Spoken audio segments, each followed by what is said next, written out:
Hi, I'm Matt Travis, Managing Director for Enzygo, and today I've got with me Doug Moulton, who's our Director of Planning across all of our UK offices. We're going to talk about battery storage projects and some of the barriers that we see to getting planning permission for these projects, and Doug's going to walk us through those this morning. And then at the end, don't forget to catch up with our sort of top tips and follow us on all our social media. Introduce yourself, tell us a little bit about what sort of energy projects you've been working at with me at Enzygo and how many sites you've gained planning permission for. Yeah, no problem. As you're well aware, Matt, Enzygo very active in the energy sector, and just considering battery storage as a project in itself, we've probably progressed around about 100 sites today, looking at delivering up to 2 gigawatts of energy. So, you know, high number of sites across the country. And then we've also do quite a lot of work in energy from waste. So that's obviously receiving waste and using it to generate energy. And that's all about using the waste hierarchy, about delivering sustainable energy and just trying to sort of, you know, offset that waste. And this is all set against that backdrop of, you know, net zero 2050, that national government policy, well, international policy drive to address climate change, which is, you know, a real passion of mine, is to address climate change. And I think, you know, as a town planner, that should be one of the cornerstones of where we're working at. All development should be looking at how it can address those sustainability issues for the country and all the people who live within it. No, and I think you're quite right, Doug, because one of the things about climate change is it's not just about the major projects that we work on, like waste to jet fuel, tyres to sustainable fuels, and looking at how we change that. It's part of a transitional economy.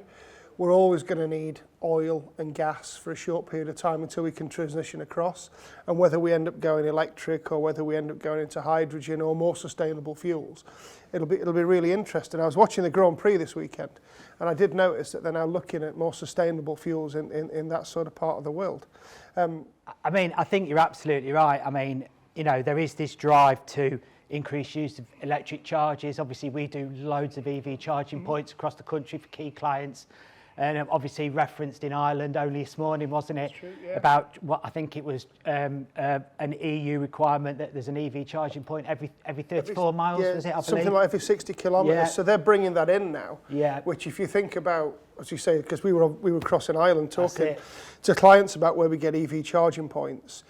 That's quite a big ask, especially for more rural areas. If you think even in Ireland, it's a big ask, or up towards Scotland. And I just think it's about the connectivity of all these different elements of sustainability and energy projects. So obviously, you know, battery storage is all about holding energy at times of low demand and using it at peak demand. And that obviously that's going to change. I mean, the classic one we always used to use years ago was you put there's a surge in energy in the adverts at Coronation Street because everyone goes to put the kettle on.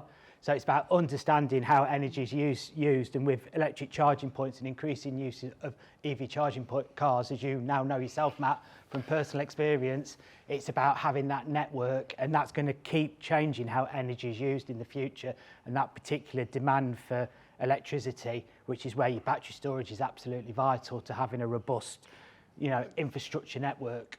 Yeah, and I think that's a really key point, because as we approach a number of planning applications, whether it's with local communities or local authorities, there's often a barrier towards battery storage sites, or there's often a barrier towards this technology. But what people don't always realise is for every wind turbine we put forward, for every solar panel we put forward, we've got to have battery storage. Yeah, absolutely. I mean, it's like most things in life, isn't it? There's lots of different strands to what a solution is. It's never just one thing or the other.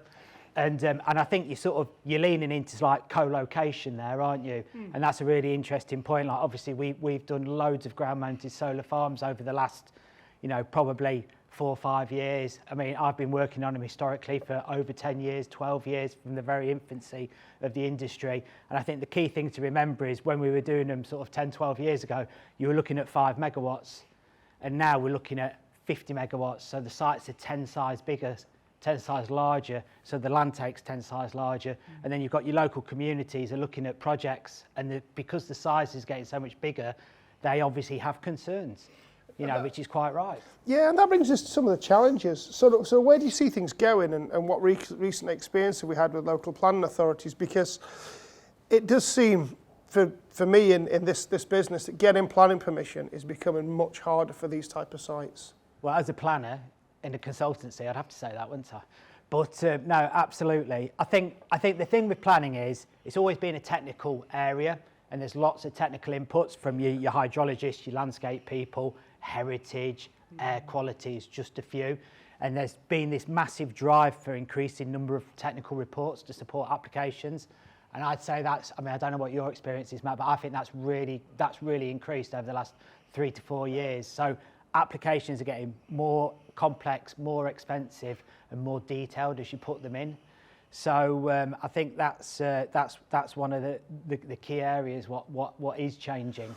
And I think also we're seeing more of a challenge of changing of technical disciplines and changing of the way things evolve. I read yesterday that we've got to roll out something like 1 kilometre of new cables in the national grid between now and 2040 to get anywhere near supply and demand to be able to supply the infrastructure for this sort of technology. And that's another challenge for you, that with National Grid not having the capacity, these sites are becoming located where there's grid capacity, which is not necessarily the best place from a planning point of view. I think you're right. I mean, particularly battery storage, you know, probably 5 years ago, a large amount of them were fairly small, probably linked to industrial estates, on the fringe of industrial estates, and probably people would think energy infrastructure, that was probably quite a fair place for them to be located. It made sense to people, particularly members of the public. So obviously with those grid connection capacity issues, and obviously, you know, as we always say, if there's no point of connection, there's no project for energy projects. So, you know, whoever we work with, whichever client we work with, the starting base is where is that point of connection? And increasingly what's happening is those points of connection have been tied up historically, so you're getting pushed further down the system into probably areas what I'd have said 3 years ago would be a challenge to secure planning permission for, but now have become a necessity because there's that increase in demand and need for sustainable energy projects. And obviously we can only connect where there is a point of connection. So that's where we're getting led into Greenbelt and things like that. And obviously quite recently we've been successful in securing Greenbelt sites. And I think that's a reflection of some planning authorities fully being aware of the constraints of an energy project, which, you know, to be technical, is only a temporary planning permission. So, you know, a solar farm tends to be 35 to 40 years, a battery project about 30 years, something like that. So, and at the end of the day, there's a planning condition attached to it, which means that it gets revert back to its original state at the start of the planning application. And that leads on to a really interesting topic with solar, because I see there's a lot of plans coming through government, which is a bit flexible at the moment as to where these things sit. But there are plans to protect the best and most versatile agricultural land coming forwards from the government. Do you think that's going to impact a lot of our solar projects? I think to be honest with you, I think before Mr Sunak became the Prime Minister and leader of the Tory party, there was a lot of nervousness within the solar industry generally about Liz Truss's approach to solar, because she'd been very vocal in her dislike of it. And we were very worried about just the whole planning framework for solar as an industry. And obviously that was only a very short period of time, but we didn't know that at the time. And one of her key concerns was grade of agricultural land and whether it being best and most versatile. And again, from a technical viewpoint, there is policy protection for those grades 1, 2 and 3A in the planning policy framework. We had a written ministerial statement from 2015, and that was all there about this idea of encouraging the use of previously developed land and rooftops. But I think what's happened, particularly over quite recently, that it's understood that, what you've got to remember, that currently in the planning system, it's almost impossible to secure onshore wind. So it's recognised that ground-mounted solar is a cheap and easy method of creating renewable energy in the country as it stands. So that's sort of been recognised, and obviously as part of the autumn statement we had the EN3 published, and that obviously had some information around solar. So all of a sudden it seems like solar is being recognised for the important place, that important strand it plays, because we're talking about an energy sector, aren't we? It's, again, we go back to that, it's different elements of a strategy what make a strategy successful, and solar's been recognised as an important part of that. And I think quite recently, I think there's been quite a lot of appeal decisions where they've accepted the agricultural land classification, though important, because solar's reversible, it doesn't actually take the land out of production. And I think also linked to that, there's been a bit more understanding that, resting soil improvement. So at the end of a 35, 40 year regeneration farm diversification project, the actual productivity of that land at the end will actually be increased. So you get the short to medium, because it is medium term, 35 to 40 years of energy production, and then at the end of that you should get a more productive parcel of land. And it's interesting because you mentioned that, and I know from myself and yourself being at a number of planning appeals recently, which have been awarded and been won in our favour. Yeah. There have been around agricultural land. Yeah. You've worked on a lot of these schemes, and we at Enzygo have worked on a lot. Is there a genuine benefit from co-locating solar and battery together? Because you talked about the co-locating a bit earlier. Yeah, I think co-location is really interesting because, when we go in, we've all done lots of public consultations, haven't we? And I think one of the hardest things to explain to members of the public and why they find batteries hard to understand the benefits is because the energy goes into the national grid. So it doesn't, like, if it's a kilometre up from your house, it's not you're not switching on your kettle and using that piece of infrastructure because it's into the national grid. Yeah. So getting that, understanding the why have we got this development in our area and why do we need it for our benefit, that's quite difficult because it's a national piece of infrastructure, and you've obviously got DNOs and loops, so there is some locality, but you can't say that it's the benefit of you. Whereas if you use battery against solar projects, obviously, as you said earlier, it's intermittent, isn't it? So you store the battery on site at high demand, high generation, and then you can feed it back into the grid. So I think it's a more neat package for people to understand, sort of outside the sector, that obviously it's renewable generation and storing it for when you need it. And I think I think most people accept that's a good idea, because obviously solar's truly renewable, whereas battery by planning definition is low carbon. So a slightly different, but obviously all needed across the package of requirements.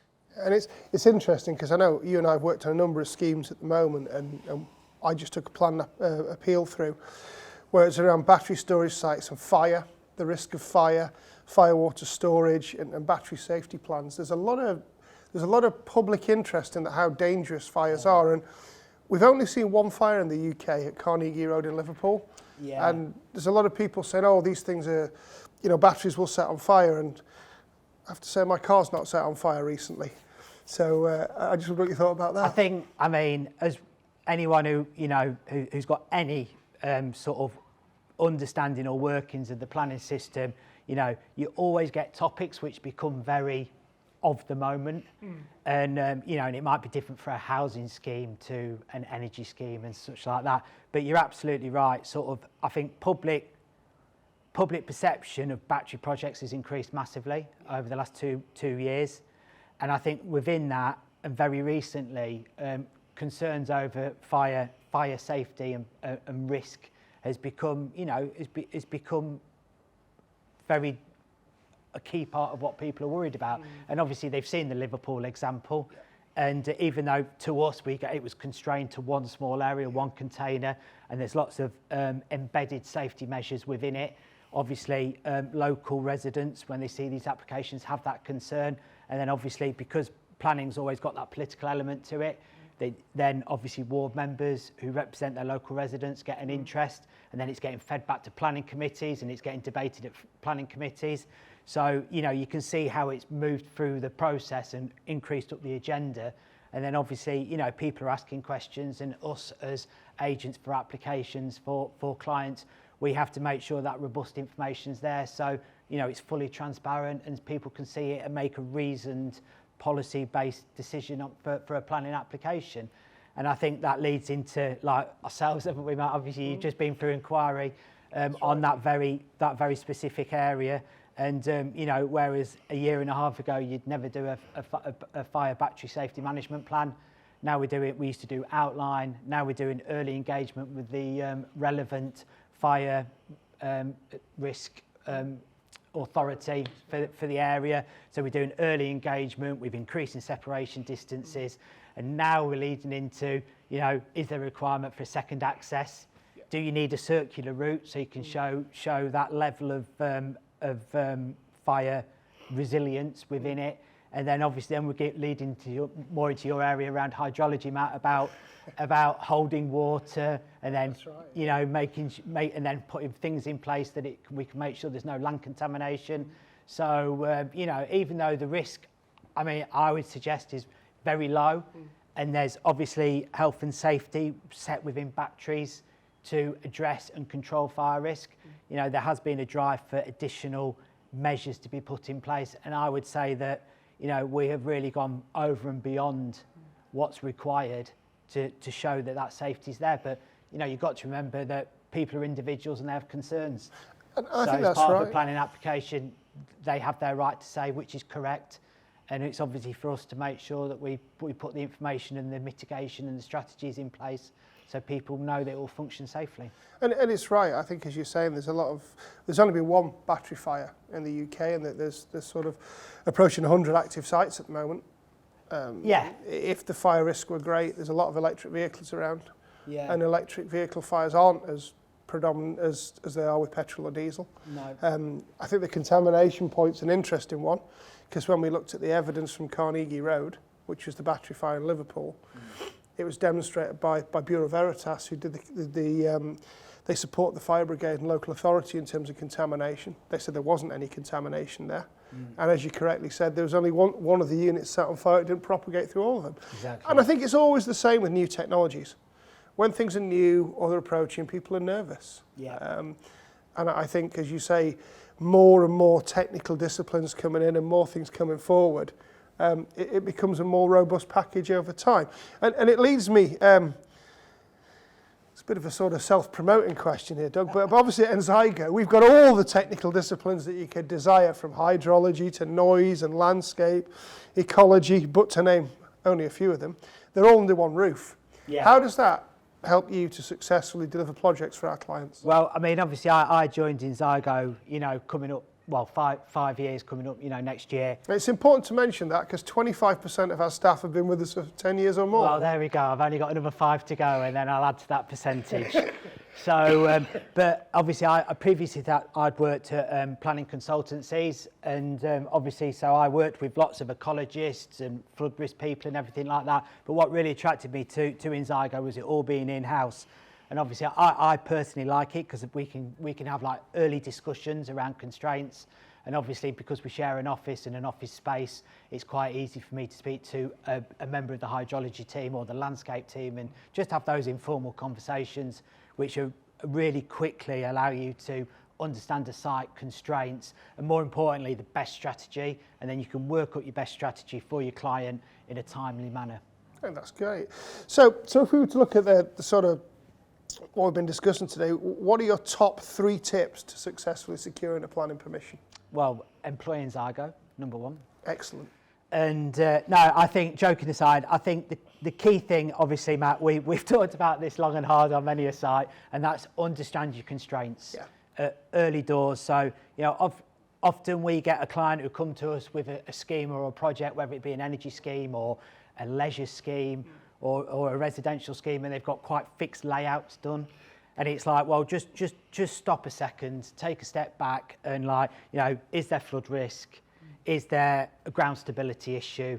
You know, is there ecology constraints? Have you got to have, you know, is there buffers to certain areas? What you need is an easement to an underground drainage, something like that, because that's what's going to dictate what your developable area is. And then once you've got your developable area fixed, then you can then start working out the best layout against that, and then that will give you obviously an idea of the level of development you look like you should be able to secure through planning, and then you can understand your viability and profit against development costs to understand exactly where you sit quite early in the project. And it's obviously a lot easier to amend a draft plan than a very full detailed one when you've got your drainage designed and everything like that. So it saves you a lot of abortive work by doing that initial early work across the disciplines to get that developable area. So I would say work on that developable area at the very early days. And then for energy projects, I think this is something what's becoming increasingly something to be wary of, and that's just cumulative impacts. Because obviously over the last sort of 10 years, we've gone from a low base to having quite a lot of solar farms come on, quite a lot of battery projects. And I know that we're just working up an application for a 400 megawatt solar farm in Lincolnshire way. Right. And that's an area where there's been quite a lot of development. There's a couple of NSIP projects in there. So all of a sudden it's like, does that general wider landscape have the ability to assimilate more energy infrastructure style projects? So it's just having that understanding and probably speaking to your landscape architect, who will be, landscape architects are key to any energy project, because it's all about visual envelope, what is the visual impact, what's the landscape impact, different, but both need careful consideration.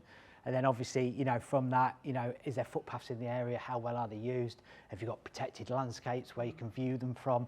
So it's that cumulative side, because, authorities quite rightly reach a point where they think, and particularly if it goes to planning committee, you will have members going, well, we feel like we've done more than enough for an authority. We granted that last week, we did that a year ago, we've done this battery project, we don't need more, we've done more than our fair share. So I think it's understanding landscape and cumulative impacts, and then obviously understanding how a local authority might feel about receiving a further application of a similar type development. And then, and I think the other key one would be is obviously just make sure that you engage with the local planning authority early, and then within that make sure that you've got your ecology surveys done and programmed in, because obviously ecology surveys can only be done part way through the year, obviously not now for most of them because it's winter. So obviously if you've got a key deadline for submission that you want to keep to, you need to make sure that your ecology work's understood early, so that can be programmed in. So again, it's a bit like the first one really with your constraints. It's just having things lined up, having a clear project plan, getting everything keyed in nicely, engaging with your local planning authority to get their specific interest on it and create that dialogue. And also, depending on the type and size of it, you might want to do some public consultation, go and speak to the parish council, look at community benefit projects, do some early understanding engagement with them so they're aware that the applications come in, it's not a surprise. Yeah. Obviously, people are always, if they've had the chance to speak to someone and understand a bit about it, you've got more opportunity to get them to understand why you're doing it and the positives. Thanks very much for that, Doug. I think it's been really good to see you today. Yeah, no, great. Pleasure to be here. Thank you very much. And I think just the key points there, coming through what Doug's been saying, is that the key thing is get the right team. Make sure that you're looking at all of the technical disciplines so you understand the breadth and depth of what you're going to do. And the key point for me that really came out of that is look at your site and look at your constraints. Because if you look at those early, then you don't have to change what you're doing as your plan or change your viability. And I think that's really important. Thank you very much for listening to myself and Doug. If you want to follow Enzygo on enzygo.com or on Instagram at Enzygo or on LinkedIn at Enzygo, you'll find lots more about what we do. Thank you very much.